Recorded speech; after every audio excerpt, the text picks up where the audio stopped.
I dropped my jerky on the ground. So here we are at where are we? Bright Angel Campground. After a hike down from the very top of the Grand Canyon down to the very bottom of the Grand Canyon, and we're both very beat and very sore and very tired and in great spirits. But we made it. And very hungry. Yeah. And thank you all for being here. Okay. Oh, my jerky. Oh, I think it's too dirty. I think I have to throw it away. Too bad.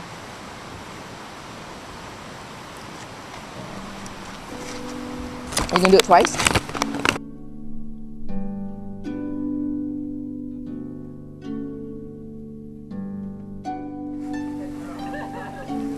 You know what? Not making for another one. R-A-I-N is R-E-I.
Yeah, hi, Carol.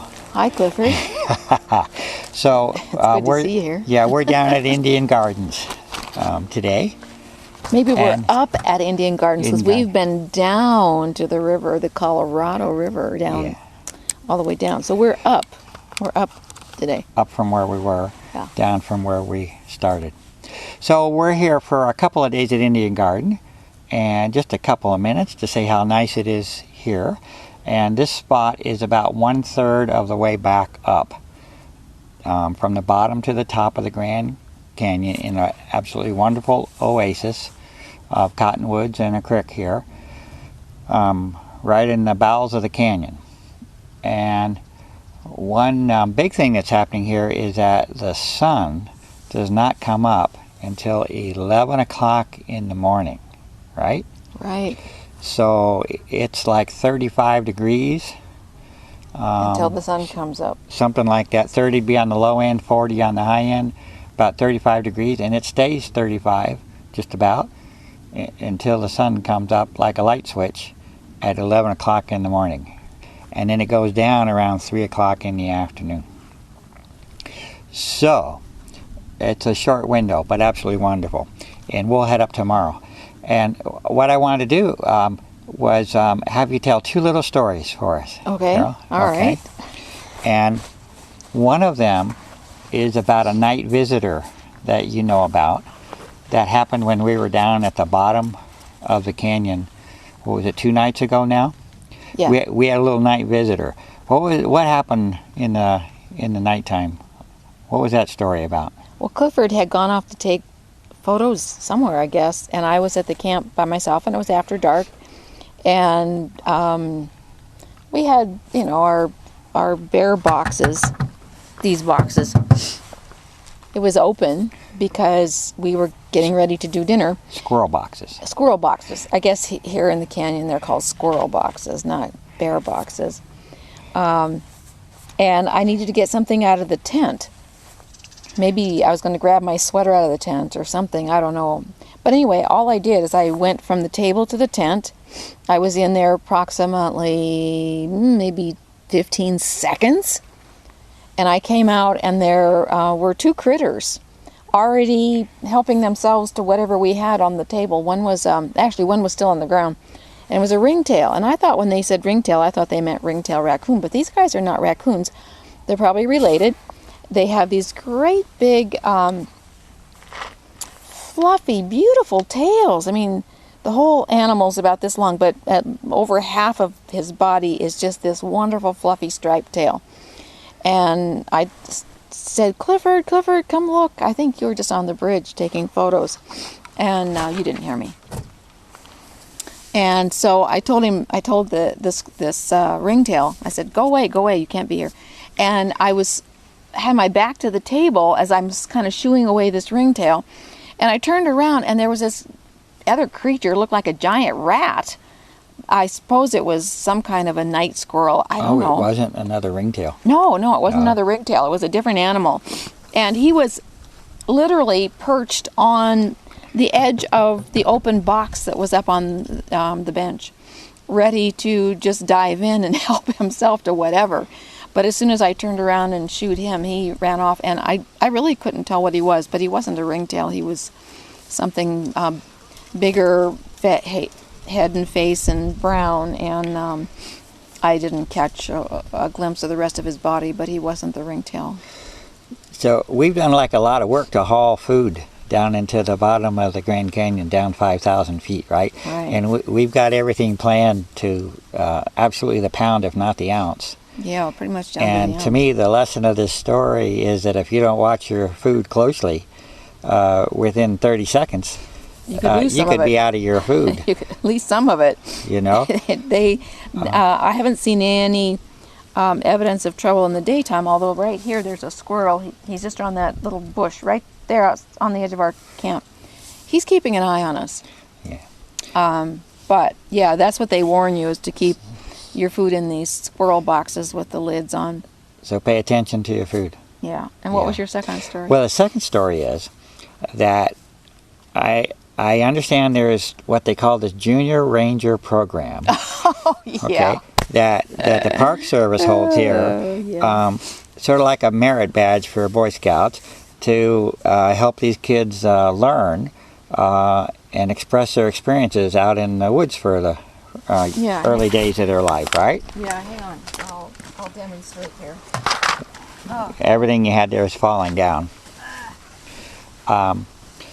And so down at Bright Angel Campground, which is down at the bottom there, they have this Junior Ranger program, and we met a couple of nice folks here we've talked to a couple of times. Okay, and they have a kid, so there's like a little story with this. All right. So anyway, Junior Ranger program. when we were on our way down, we stayed at Indian Gardens, which is where we are now. Which is where we are now, but further down in the campsite, like the last site downhill, and what Clifford wears to bed, so that we have different clothes that we're hiking in and cooking in than we're sleeping in, and he has his. Oh, those look familiar. Dagwood pajamas. Now this is just the top. I didn't bring out the bottom, but he's Dagwood top to bottom. Are people old enough here to remember Dagwood? Well, anyway, obviously pajamas, as they were called. Oh, okay. PJ. So he's Dagwood and Blondie. Yeah, Dagwood and Blondie. So anyway, he's got his. Let me take off my camera here.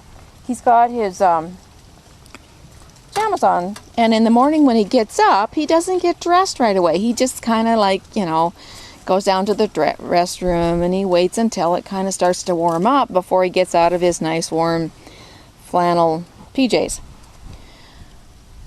Well, right in the camp next to us, there was a man with his 8-year-old son and the great uncle of the 8-year-old boy who was had come down here. It was the first experience into the canyon for this 8-year-old boy, and he's the one doing this Junior Ranger program.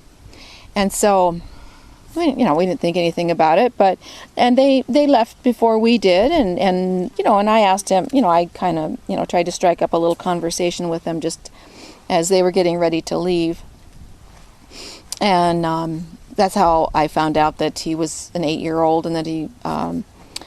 This was his first trip into the Grand Canyon, and they were headed down, but they were leaving at least a couple hours before we did. But anyway, we got down there later in the day to the Bright Angel Campground, and as we're going through the campground, I see where these couple of men and the little boy are camped, and I wave at them, and they kind of wave back, and so they know we're down there. Well, then the next day, in the morning, and Clifford's got on his Dagwood PJs. The great uncle comes down and he says, he tells us that his great nephew is a part of this junior park ranger program, junior ranger program. And one of the questions that he has to fill out is, what's the most unusual thing he's seen so far in the Grand Canyon? And what he said, this 8-year-old boy, what he said, the most unusual thing he's seen so far was a man in his pajamas in the campground. That was what he thought was the most unusual thing he'd seen. I guess that would be me. That was Clifford. Oh, okay.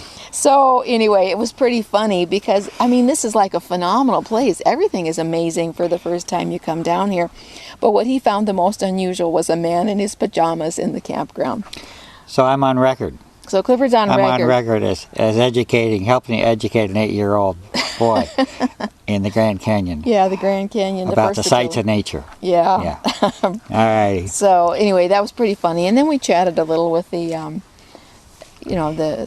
great uncle, who's appears to be quite an experienced, avid backpacker fellow, and it was nice to chat with him a bit. So. Okay. All right. Yeah. So that's our second story. Thanks a lot.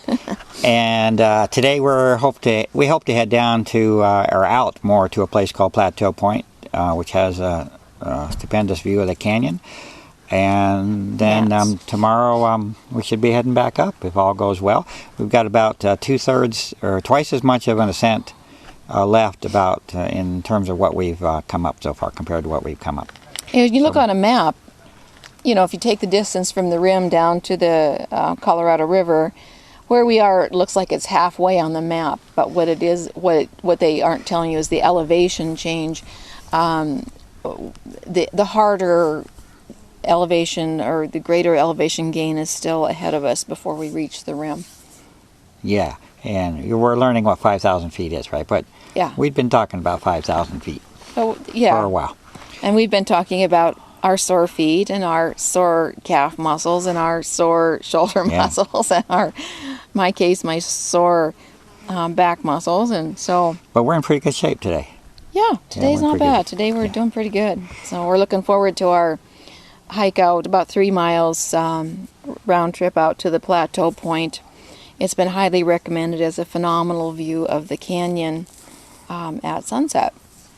All right. Okay, so thanks for the visit, everyone, and maybe see you a little bit later. All right. Bye for now. Bye.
So, good morning to everybody, and this is our last morning in the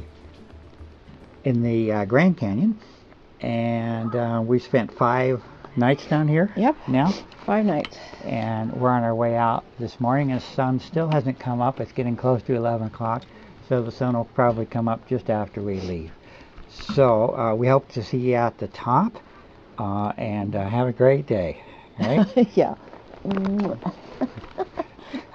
I missed your lips there, by the way. I know, because you're a You, drippy, or drippy you missed, nose. or you missed mine. I was trying to Okay, miss your drippy nose. Yeah, we hope to By see. the way, it's chilly here, in case you can't yeah, tell. we hope to see you at the top. We have on warm hats, Yeah, you got anything you Sweaters. wanted to say? gloves. It's chilly here in the morning. Oh, okay, Okay. okay. Bye bye. Bye. Careful. Careful. Turn here, Clifford.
We're at the top.